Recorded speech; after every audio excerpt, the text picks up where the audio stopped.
The title of this devotion is Asleep on the Job. Why are you so afraid?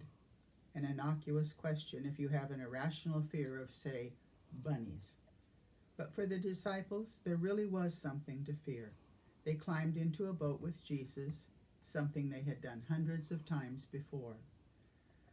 At least four of them were seasoned fishermen, as were probably their fathers and their fathers' fathers before them. They had favorite fishing spots, knew the coastline like the backs of their hands, and could handle the boat in even the worst of weather. Or so they thought.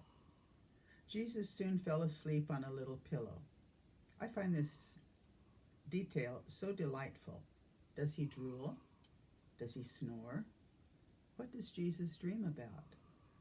Then a storm came out of nowhere. Waves crashed into the boat, water spilled into the bow. The wind grew so strong they might have had splinters from white-knuckling the edge. All the while, Jesus napped. The disciples seemed to admonish Jesus when he woke. Don't you care if we drown? I wonder how often we have had the same thought. Do you not care? Where are you? Why have you allowed this? Have you hidden your face from me?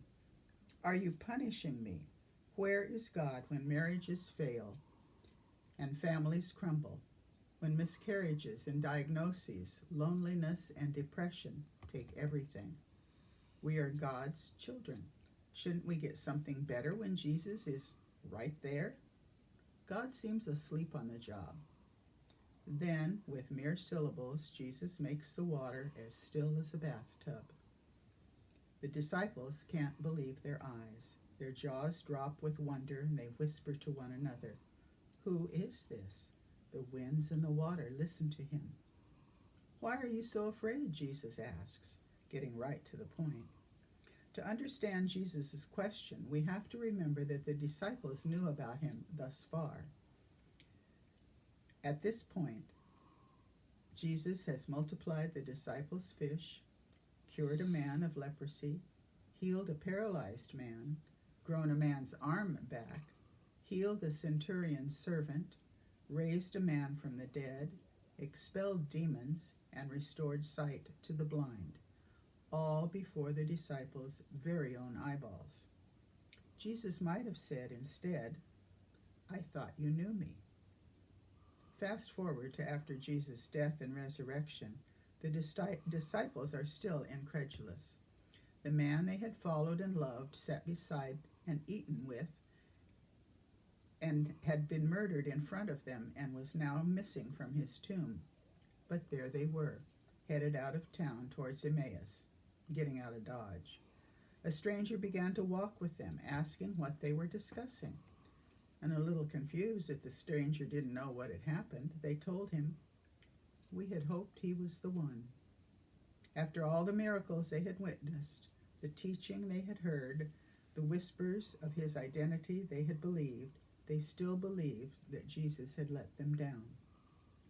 They didn't get it on the boat that day as Jesus silenced the wind and shut up the waves. They didn't get it when the news spread of Jesus resurrected from the dead.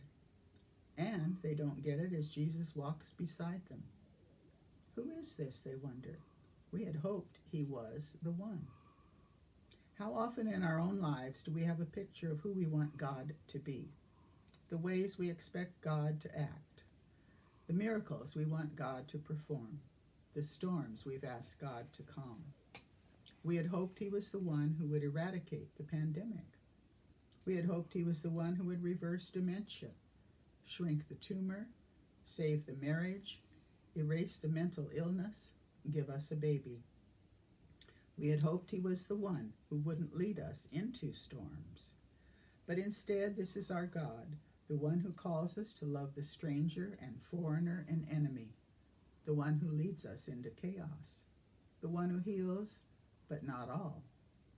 Jesus is the one who dies and who is resurrected, and the one whose presence remains, but whose absence is always before us in this broken world. We marvel at the God who loves us and stays by our side, regardless of how little we understand and how often we wonder if our Savior is asleep.